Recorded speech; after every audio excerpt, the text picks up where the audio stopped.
Hi and welcome to the latest Ancient Egypt news from the early days of September.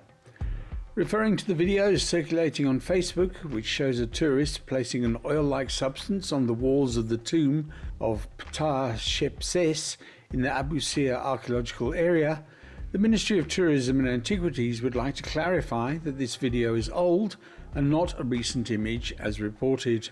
Dr. Mohammed Ismail Khaled, the Secretary General of the Supreme Council of Antiquities, directed the formation of a specialized archaeological committee headed by Dr. Amer Tayyibi, the General Supervisor of the Saqqara archaeological site, to inspect the tomb, which was found to be in a good condition of preservation.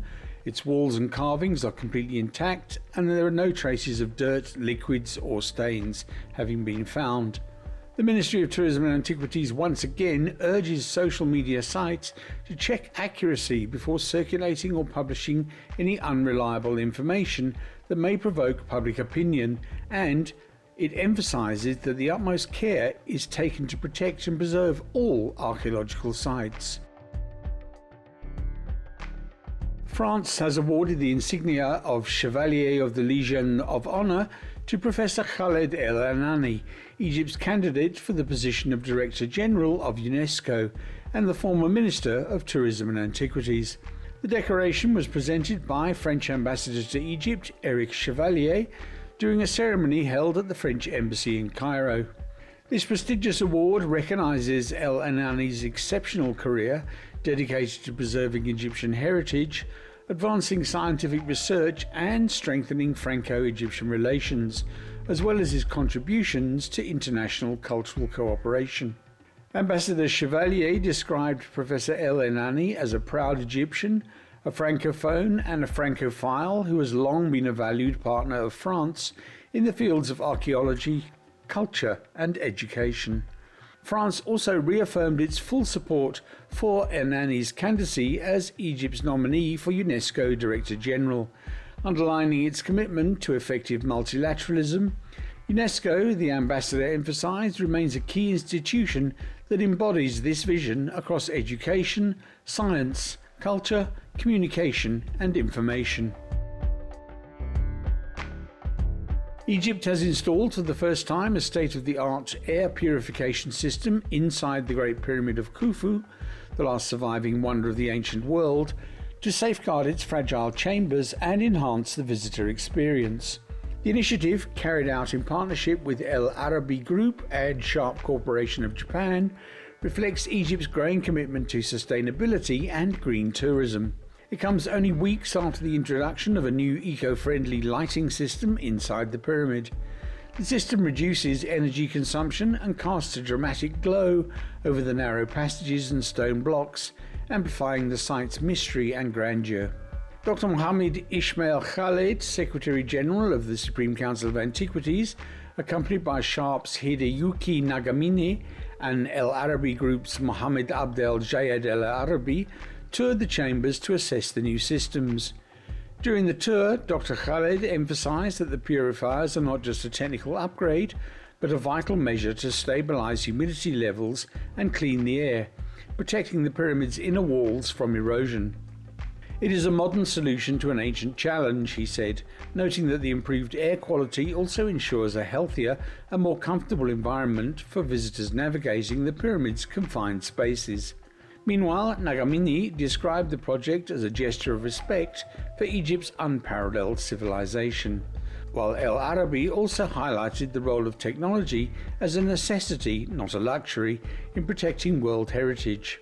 A plan to extend the system to the nearby pyramids of Khafre and Menkaure is currently being implemented.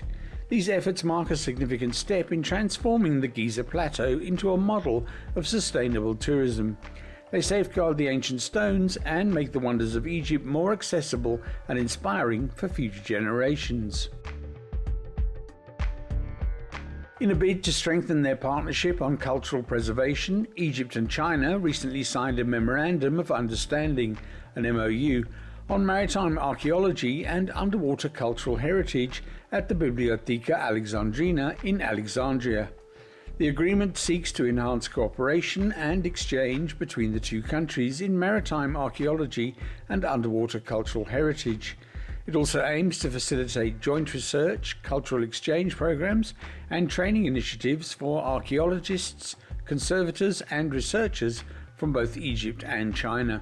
The ceremony was attended by the Minister of Tourism and Antiquities, Sherif Fati, who hailed the agreement as a major milestone that reflects Egypt's commitment to safeguarding its unique underwater heritage while embracing international expertise.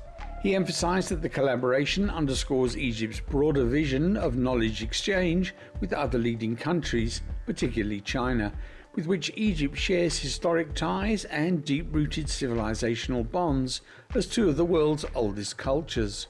The MoU was signed by Dr. Mohammed Khaled, Secretary General of the SCA, and Yang Yi, China's Consul General in Alexandria, representing the China National Archaeological Research Center. Yang expressed his enthusiasm for the partnership, describing it as a new beginning for cooperation between Egypt and China in cultural heritage, and a living example of civilizational dialogue and knowledge exchange between the Egyptian and Chinese civilizations. As part of the agreement, Egypt and China will establish the Egypt-China Center for Maritime Archaeology and Underwater Cultural Heritage in Alexandria, which will feature a dedicated exhibition hall showcasing archaeological discoveries and scientific achievements from both countries. The collaboration will extend to joint research projects, the organisation of academic forums, and information and data sharing, as well as temporary exhibitions of underwater finds and excavation results in both nations. Immediately after the MoU signing, a scientific seminar on underwater cultural heritage was inaugurated, which included a series of lectures and panel discussions covering key topics such as the management of submerged archaeological sites, the sunken treasures of Abu Qir, and the role of the Egyptian media in raising awareness of underwater cultural heritage. An exciting discovery has been made during excavations at Per, ancient city in Adiyaman. For the first time in Anatolia, a figurine of the ancient Egyptian god Pataikos has been unearthed. Excavations are continuing around the sacred Necropolis Road and the Garden of Paradise's mosaic. The Stairway to Eternity, where 670 metres have previously been uncovered, has been extended by another 170 metres this year, reaching 840 metres in total. During this season's excavations, 5 burial chambers were revealed along the stairway. One chamber, designed in a hypogeum style and dating back to the Hellenistic period, contained the remains of 14 individuals. Inside, archaeologists discovered a faience amulet depicting Pataikos, along with various other amulets and beads of different types and materials. Faience, believed to have been produced in the Near East and Egypt since the 4th millennium BCE, consists of quartz particles. Preliminary studies suggest parallels with examples found in Italy, Greece, and the eastern Mediterranean coast, but this marks the first find of its kind in Anatolia.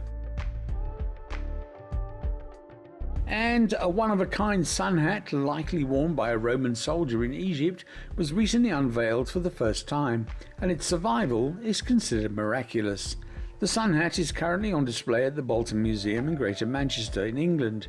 It was found at the el-Enany archaeological site in the Egyptian city of Fayoum in 1888. The accessory was donated to Bolton's first museum, the Chadwick Museum, in 1911, and had been in storage for nearly 115 years, until now. Ian Trumbull, a curator of archaeology for Bolton Library and Museum Services, has suggested the hat survived thanks to Egypt's dry conditions. In Egypt, textiles are often well preserved in areas where the ground has remained dry, but do not survive in wetter areas nearer to the Nile or in lowland and valley areas that were prone to flooding, such as the Valley of the Kings, he said. This hat was excavated from a drier area of the city, but the Fayoum is generally a wetter area, so the survival of this piece is still quite remarkable. The hat is believed to be between 2,100 and 2,400 years old, dating to either the Greek or Roman period of Egyptian history.